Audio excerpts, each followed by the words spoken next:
हाय दोस्तों, नमस्कार। मैं विकास आप सभी का स्वागत करता हूँ अपने यूट्यूब चैनल एवी क्लासेज में।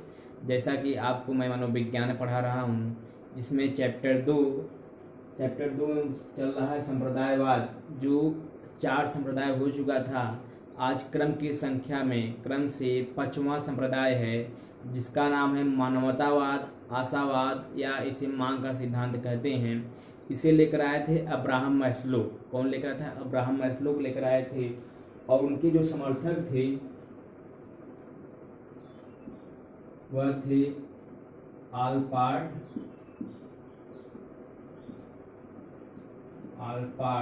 और कार्ल रॉजर्स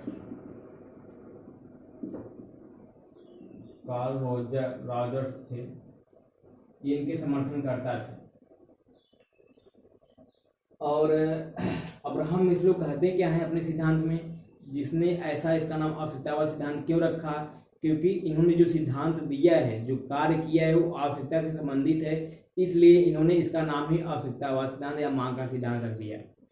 अब्राहम मैस्लो कहते हैं कि हमें मनुष्य को समझने के लिए उसके आवश्यकता को समझना चाहिए, या उसकी क्या क्या आवश्यकता है जीवन में आगे बढ़ने के लिए, उसे क्या क्या जरूरत होती है। और उन्होंने यह भी कहा कि हमें संरचनावाद, प्रकारवाद, व्यवहारवाद, गेस्टाल्टवाद को नहीं समझना चाहिए। हमें मनुष्य की आवश्यकता को समझना चाहिए। अगर मनुष्य का विकास करना है, उसके विषय में जानना है, तो उसके आवश्यकता को जानना चाहिए। इन्होंने क्या कहा? हमें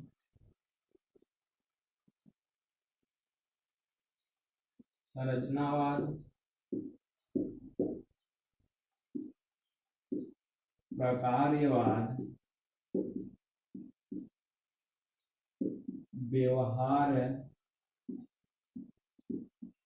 व्यवहारवाद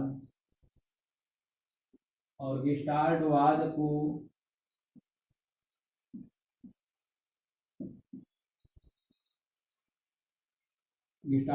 को समझने की अपेक्षा हमें उनकी मानव की आवश्यकता पर समझना चाहिए। वो समझने की अपेक्षा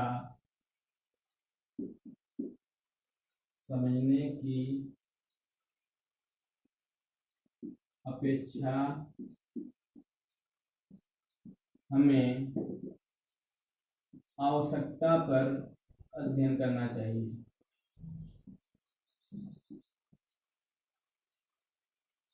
एक किसका स्टेटमेंट है?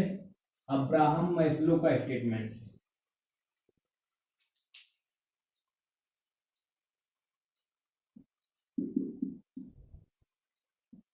अब्राहम मैस्लो इसी स्टेटमेंट की वजह से, और इन्होंने जो मांग का सिद्धांत लाया या आवश्यकता का सिद्धांत लाया, इसके वजह से इनके जो समर्थक आल्पार्ड, कार्ल रॉजर्स और इनके जो अनुयायी जो शिक्षक थे, इनको एक उपनाम दिया इस आंदोलन के आध्यात्मिक गुरु या स्पिरिचुअल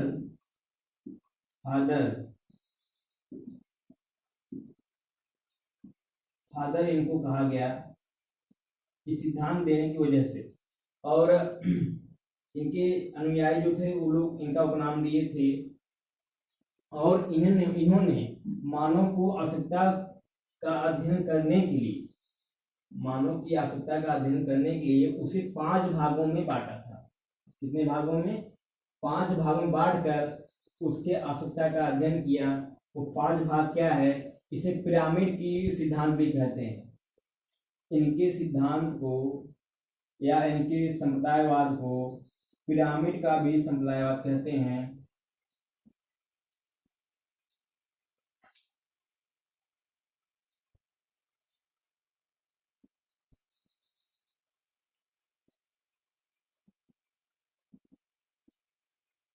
क्रम से इसको लिख देते हैं। 1 2 3 4 5। पहले का इन्होंने नाम रखा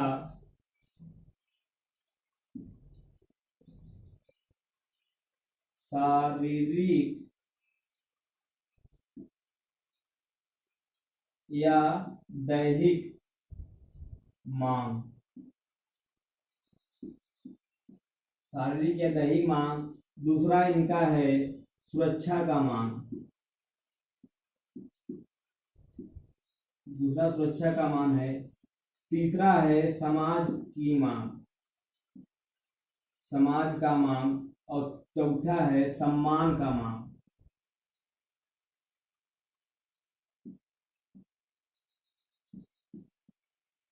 और जो पांचवा है अंतिम वाला है वह आत्मसिद्धि या आत्मानुभूति का मांग, आत्मसिद्धि या आत्मानुभूति, आत्मानुभूति की मांग। ये अब्राहम मैस्लो के क्रम से उन्होंने मानव की आवश्यकता को 5 भागों में बांटकर उसका अध्ययन किया, और इनके इसे पिरामिड का भी सिद्धांत कहते हैं। परीक्षा में इसे कभी कभी क्रम से पूछ लेता है कि इनकी जो सिद्धांत दिया है ये क्रम से कैसे हैं। तो ये जो आप साधारण से भाषा में समझ लीजिए, जैसे एक मनुष्य है, अगर वह जन्म लेता है, सबसे पहले उसकी आवश्यकता क्या होती है? सबसे पहले उसे जिंदा रहने के लिए उसे भूख प्यास लगेगी, तो वह रोटी, भूख इत्यादि की शारीरिक, इसलिए इसका नाम शारीरिक या दैहिक मांग रखा गया है। इसमें रोटी, भोजन इत्यादि से आ जाएगा, उसकी पहली मांग होती है। जब वह इससे प्राप्त कर लेगा, उसके पास उसके आगे की आवश्यकता होगी, जिसे कहते हैं सुरक्षा की मांग में उसका घर आ जाएगा, मकान आ जाएगा। जब खाने की व्यवस्था हो जाएगी तो रहने की सोचेगा, जब रहने की व्यवस्था हो जाएगी तब वह सोचेगा मेरा एक समाज हो, मेरा एक समाज हो, मेरा एक परिवार हो। समाज सोचेगा जिसमें वह अपने बातों विचारों को रख सकता है और अपने आप को अभिव्यक्त कर सकता है। जब समाज बन जाएगा तब वह सोचेगा उस समाज में मेरा सम्मान हो। सम्मान के लिए हर व्यक्ति परेशान रहता है, वह चाहता है कि मेरा सम्मान हो। यह क्रम से चौथा है। पांचवा, जब इन सब को प्राप्त कर लेगा तो उसके जीवन का अंतिम लक्ष्य यह होता है कि वो उसका आत्मा का मिलन परमात्मा का हो, या कहते हैं ना कि हमें मोक्ष प्राप्ति हो जाए।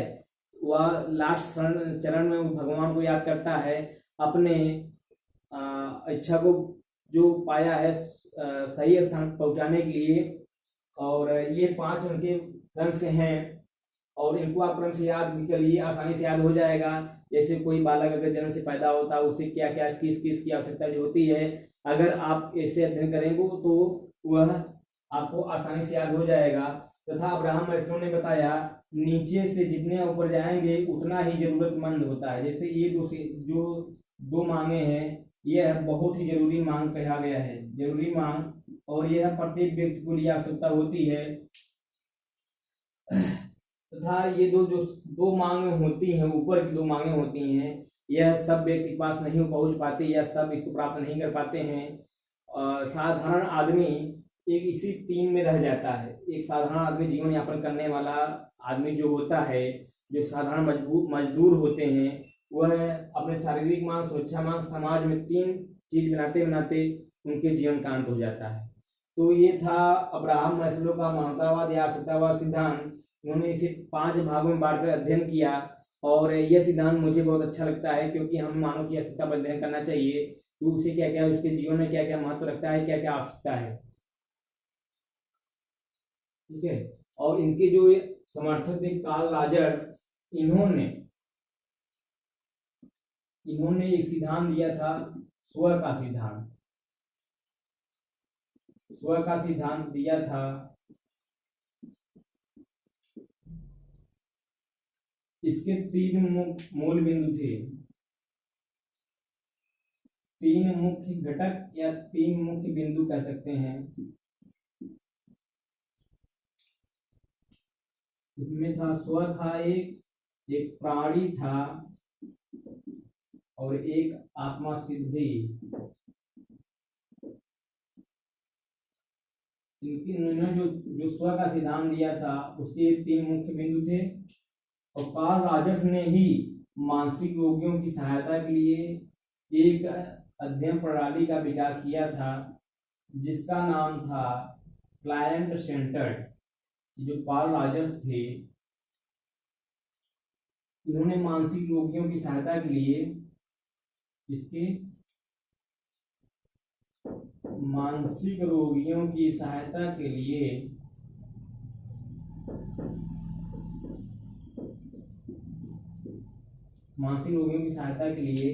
एक अध्ययन प्रणाली विकसित की जिसका नाम था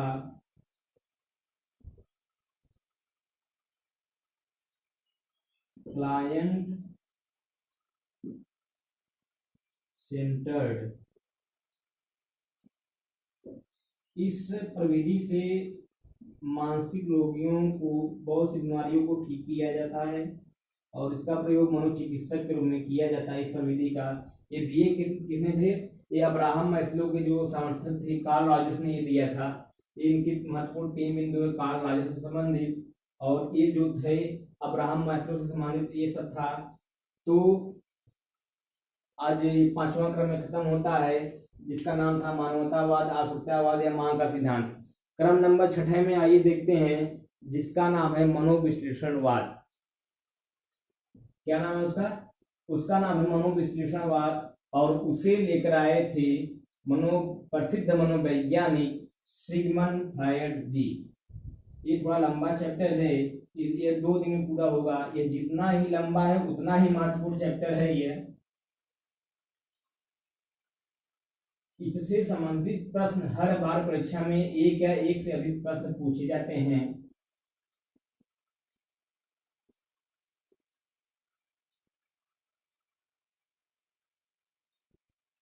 क्रम नंबर 6वां और यह अंतिम है, संप्रदायवाद में यह अंतिम है। और उसे है तो बहुत, लेकिन जितने महत्वपूर्ण हैं उतने मैं आप लोग को पढ़ा रहा हूँ। क्रम नंबर 6वां है मनोविश्लेषणवाद।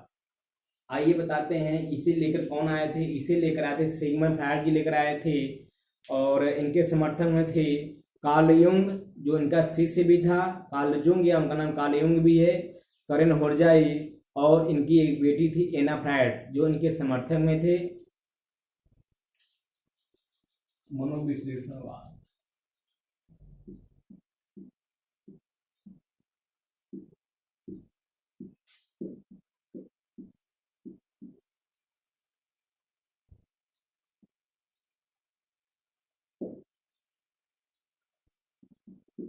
इसे लेकर आए थे प्रसिद्ध मनोवैज्ञानिक सिगमंड फ्रायड।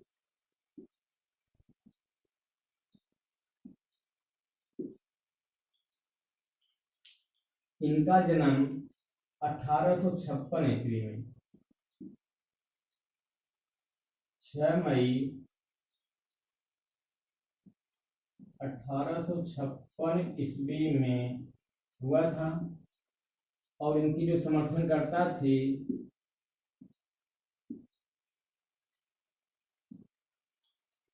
पहले तो कार्ल युंग थे जो खुद इनका शिष्य था।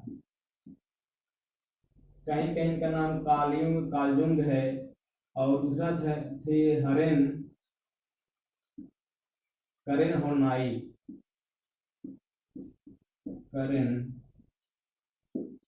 होर्नाई और तीसरी इनकी बेटी खुद थी एना फ्रायड।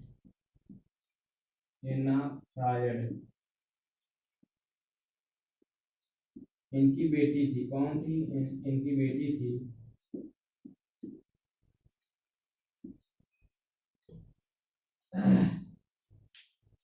इसने एक मनोविज्ञान में एक ईगो मूवमेंट करके एक आंदोलन शुरू किया था। इनकी जो बेटी थी, क्या नाम था इनके आंदोलन का? Ego movement.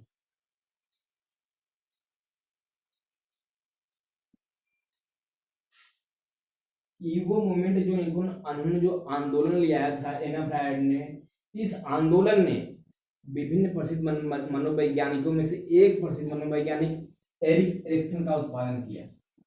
कौन थे वो? एरिक एरिक्सन, जिनका सिद्धांत आपको हम आगे पढ़ाएंगे।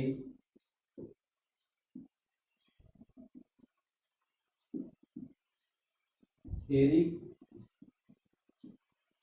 एरिक्सन ये बहुत प्रसिद्ध मनोवैज्ञानिक है। एक इसे लाने का श्रेय किसको जाता है? एना फ्रायड की, जो कि सिग्मंड फ्रायड की बेटी थी।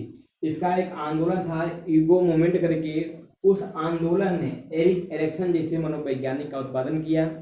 आइए थोड़ा सा हम आपको बता देते हैं कि सिगमंड फ्रायड के मस्तिष्क में या विचार में कैसे मनोविश्लेषणवाद आया। थोड़ा सा इनके जीवन के विषय में बता देते हैं, जो कि महत्वपूर्ण है और उनके जीवन से जुड़ा ही हुआ ही यह मनोविश्लेषणवाद जुड़ा हुआ है और वहीं से इसका उत्पन्न होता है। सबसे पहले इनका जन्म 6 मई 1856 ईस्वी में ऑस्ट्रिया के वियना शहर में हुआ था। ऑस्ट्रिया नहीं दोस्तों, ऑस्ट्रिया, क्या? ऑस्ट्रिया के वियना शहर में इनका जन्म हुआ था। और यह इनके माता पिता जो थे ये यहूदी थे।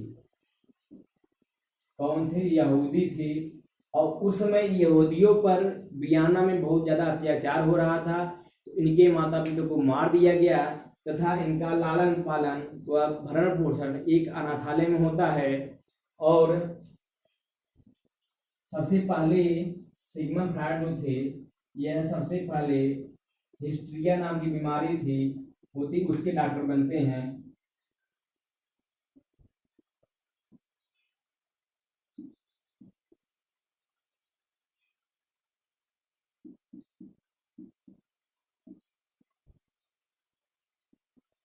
हिस्ट्रिया नाम की बीमारी थी, उसके डॉक्टर बनते हैं। फिर ये मानसिक रोगियों या पागलों के डॉक्टर बनते हैं।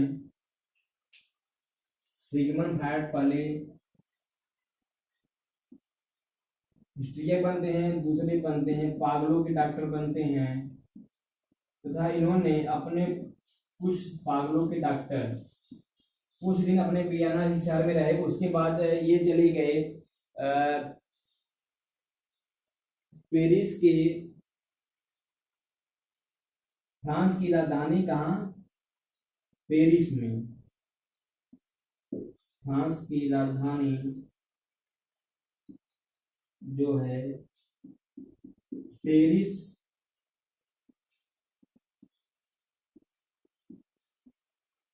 पेरिस में वहां पे एक स्थान था प्रिंस।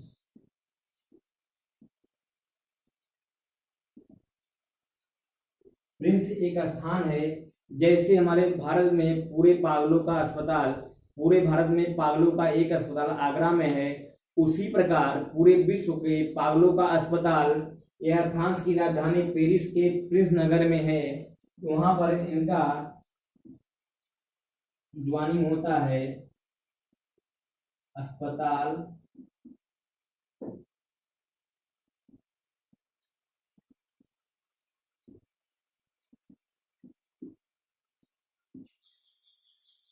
अस्पताल पागलों का, ठीक। उस अस्पताल में इनकी ज्वाइनिंग होती है और ये जब पागलों का इलाज करते हैं तो उनसे जब प्रश्न पूछते हैं, पागलों का जवाब सुनकर इनके मस्तिष्क में ये आता है, जब ये पागल हो गए हैं तो इतने अच्छे अच्छे जवाब देते कैसे हैं। तो जैसे एक पागल से उन्होंने पूछा कि आप पागल क्यों हैं, तो पागल ने जवाब दिया, भाई साहब मैं पागल नहीं हूँ, मेरा दिमाग खराब है।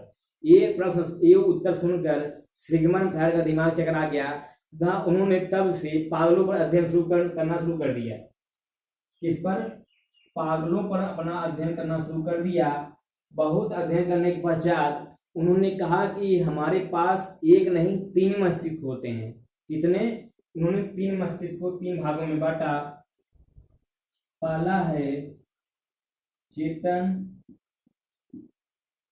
और दूसरा है अर्धचेतन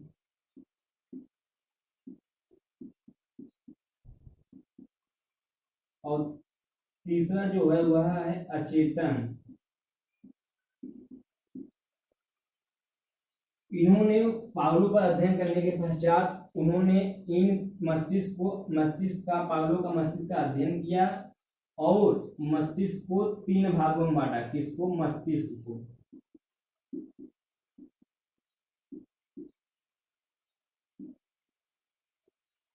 जब 3 भागों में बांटते हैं, वहीं से इसका नाम मनोविश्लेषणवाद रख देते हैं।